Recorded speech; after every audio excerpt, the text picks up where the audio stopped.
suite, nous accueillons donc notre invité pour ce dossier santé du jour. C'est le docteur Gilbert Zachine. Bonjour docteur. Bonjour Julia, bonjour Mélanie. Bonjour. Alors, je rappelle que vous êtes chirurgien, plasticien, membre de la SOFCEP, la Société française des chirurgiens esthétiques plasticiens. Et on va parler de fesses. Mais d'ailleurs, est-ce que c'est si important pour les gens d'avoir de belles fesses? On a l'impression que c'est quelque chose qui est surtout à la mode au Brésil. Mais en France maintenant, est-ce qu'il y a vraiment une vraie demande? Absolument. Alors cette demande est arrivée progressivement, mais elle est de plus en plus forte.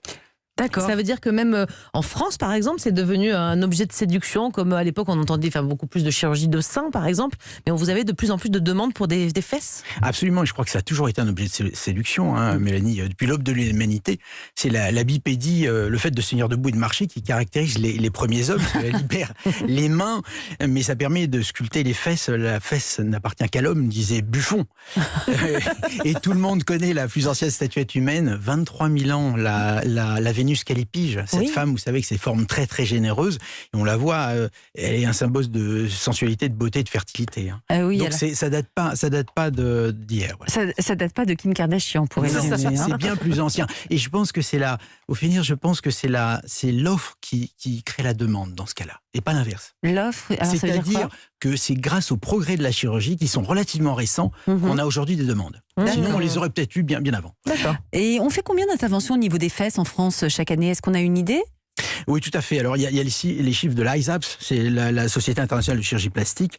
En tout cas, dans le monde, actuellement, on est à peu près à un demi-million d'interventions de fesses, qui est absolument énorme. C'est 4% des interventions de chirurgie plastique. 4%, d'accord. 4%, donc c'est devenu pas mal. En France, on avait en 2016 à peu près 4000, on va dire, grosso modo 4000 interventions d'augmentation des fesses. Et en 2019, ça s'est multiplié par 2. On est à peu près à 8000, donc une augmentation de 50%. Et là, vous parlez d'augmentation des fesses. Alors, augmentation des fesses, et je parle à la fois de l'hypofilling, c'est-à-dire, vous le verrez, on va détailler ça. On aura le temps de le détailler, c'est-à-dire la réinjection de sa propre graisse, et d'augmentation des fesses par implant, en sachant qu'on a à peu près une dizaine de lipofilling de fesses pour un implant. D'accord. Quel est le profil des femmes qui demandent ce type d'intervention? D'ailleurs, je dis femmes, mais peut-être qu'il y a des hommes aussi, je ne sais pas. Alors, il y a beaucoup moins d'hommes, ça on en parlera. Mais elles ont quel âge à peu près? Alors, elles sont plutôt jeunes, je dirais entre 20 et 50 ans. Donc c'est quand même très large. Donc c'est plus des jeunes parce que la mode les touche peut-être un petit peu plus, mais ça peut être aussi des patientes de certain âge qui ont perdu du poids, dont les fesses s'affaissent. Elles s'affaissent avec le temps, elles se creusent, donc ça peut être de très bonnes indications, en particulier pour un lipofilling. Dites-moi, il y a forcément une période de l'année qui est plus propice à se faire opérer des fesses. Moi, je dirais maintenant. Oui. Là, il n'y a pas de maillot de bain en ce moment. On a le temps de récupérer pour montrer ses fesses cet été. Qu'est-ce que vous en pensez, vous? Moi, je pense qu'il n'y a pas de moment en particulier. D'accord. Et on peut le faire absolument toute l'année. Simplement, il faut prévoir au moins un mois et demi après une mise en place d'un plan, et au moins un mois avant de partir en vacances et s'exposer sur la plage. Avant, on ne peut pas montrer ses fesses. On peut les montrer, mais dans l'intimité, je dirais. Oui. Ça vous arrive vous dites donc que c'est quand même en pleine augmentation, ce type d'intervention, en tout cas la demande. On se doute, elle a cité tout à l'heure Julia, Kim Kardashian, effectivement, et il y a d'autres influenceuses aujourd'hui, des jeunes qu'on voit comme ça sur les réseaux sociaux avec des popotins énormes. Et donc il y a une mode. Est-ce qu'il y a de très jeunes filles qui viennent vous demander ce type d'intervention et que vous devez peut-être refuser parce que j'imagine que vous n'intervenez pas à 15 ou 16 ans? Alors il y a des très jeunes filles, évidemment, et il faut les recadrer, parce que notre rôle est d'opérer, bien entendu, de répondre à la demande, mais aussi de les recadrer, de parfois refuser. Alors des mineurs, tout de suite, moi philosophiquement, je les refuse, surtout pour les interventions de chirurgie esthétique, pas en chirurgie réparatrice, bien sûr, ou constructrice, mais esthétique certainement. Aussi parce que les jeunes, souvent, ont un trouble de l'image corporelle, ce qu'on appelle la dysmorphophobie. Elles pensent être laides, alors qu'elles peuvent être très jolies. Elles pensent avoir un défaut, alors qu'elles n'en ont pas vraiment. Donc il faut savoir attendre, et puis bien cadrer la demande.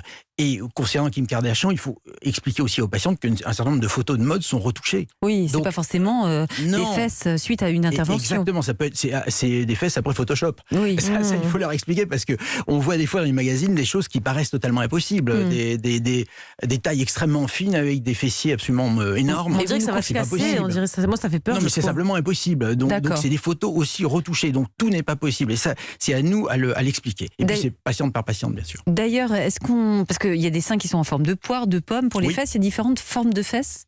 Oui, alors on va dire classiquement, on distingue la forme en A, en O, en H et en V. Alors, faut nous expliquer. Alors, je vous explique. En O, c'est joli, c'est des petites formes rondes.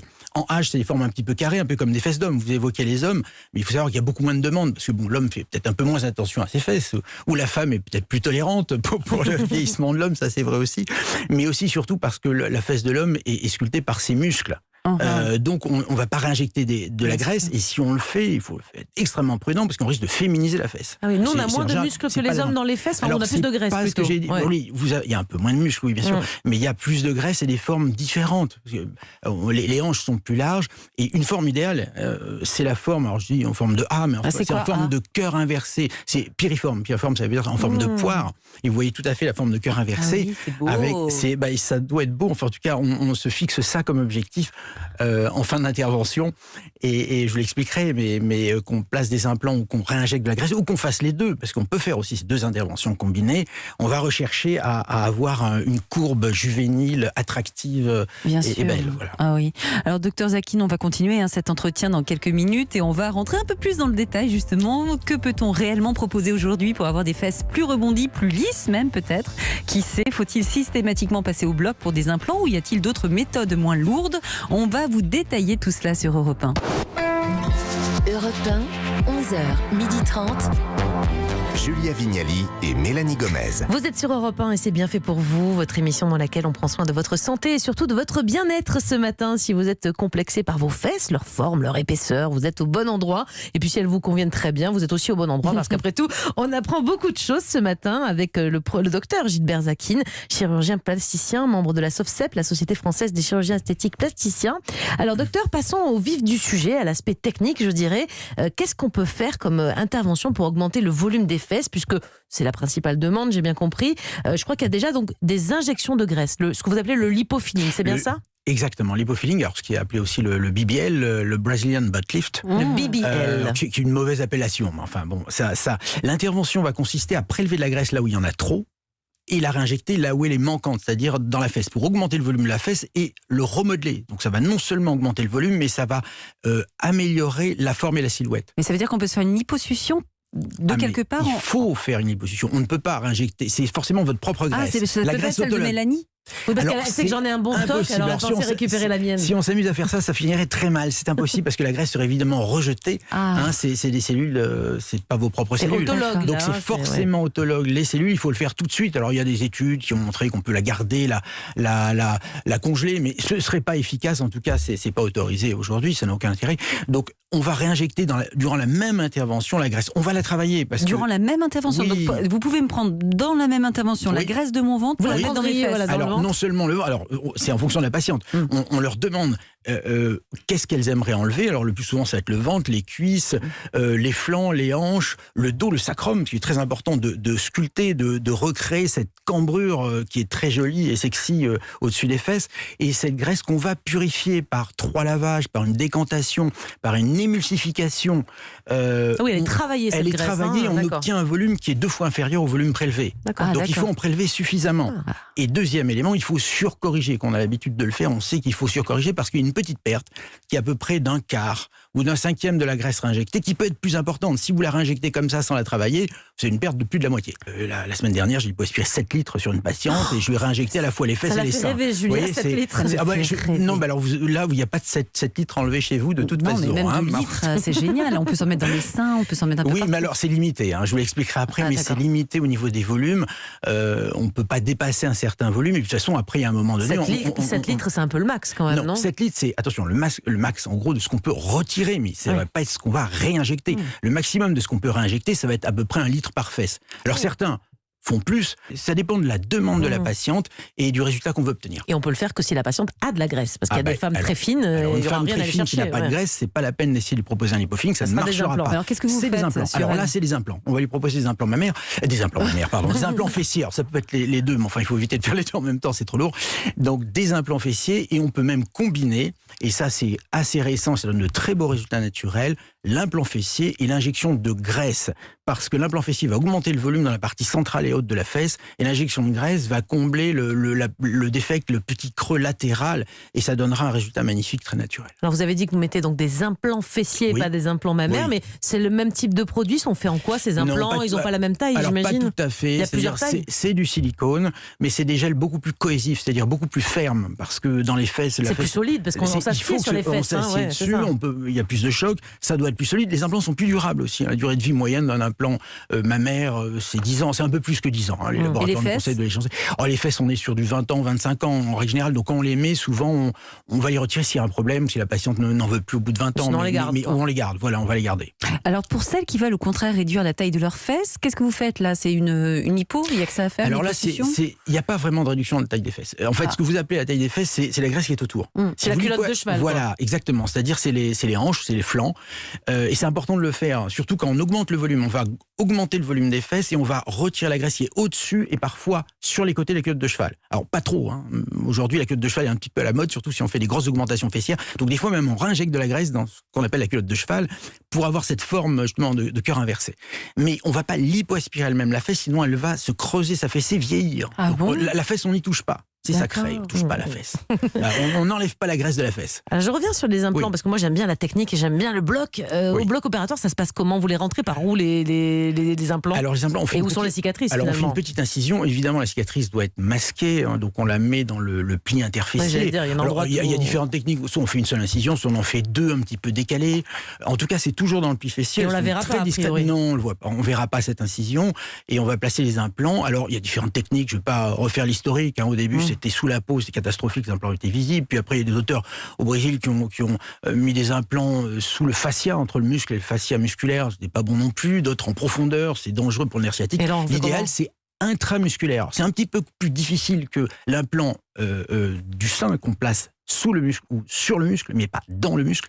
Pour l'implant fessier, on le place dans le muscle. On va cliver le muscle, donc c'est pas un plan de décollement ça me fait un peu mal aux fesses, anatomique. Alors ça fait un petit peu mal, c'est pour ça que ça fait un petit peu mal, mais c'est là qu'il faut le mettre parce que l'implant n'est pas trop profond et il n'est pas trop superficiel, il est recouvert et protégé par le muscle, donc il est ni visible ni palpable. Mais là, si on est actif, qu'on travaille, par exemple, quand on fait ce type d'intervention, on est d'accord, on peut pas aller travailler pendant quelques temps, il vaut mieux s'arrêter un petit peu. 10-12 jours. Alors il faut distinguer, attention, il faut distinguer les implants et l'hypofilling. Alors moi je fais des implants bien entendu, mais je fais surtout l'hypofilling. J'ai 20 fois plus de demandes de l'hypofilling. Oui, mais même au Brésil, si on regarde, je connais la plupart des injecteurs et puis des poseurs d'implants dans le monde, en Amérique du Sud en particulier, ils ont tous eu cette même courbe de progression. Au début, ils mettaient surtout des implants. Et quand l'hypofilling est apparu, on a commencé à maîtriser ces techniques de purification de graisse et de réinjection. C'est plus naturel, quoi. C'est plus naturel, c'est moins risqué. Ça a permis en plus de traiter les excès graisseux. Donc ça fait un remodelage complet de la silhouette et c'est absolument extraordinaire. Quand vous dites c'est moins risqué, pourquoi les implants c'est risqué?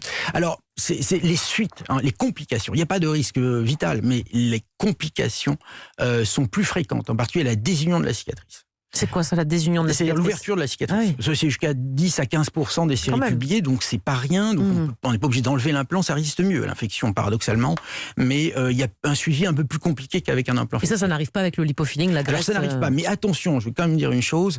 Le lipofilling, entre de bonnes mains d'un chirurgien qui a l'habitude, c'est pratiquement sans risque. Par contre, il y a des risques et il y a même eu des décès après l'hypofilling. Il faut le savoir, c'est même aujourd'hui l'intervention la plus dangereuse. Ah bon? En fait, alors je dis, même si elle effraie les patientes, mais c'est la réalité, on a à peu près un décès pour 3000 lipofillings, ce qui est énorme. Alors que toute opération de chirurgie esthétique confondue, c'est 1 pour 55 000. Alors pourquoi? Alors, je vous explique, c'est très simple.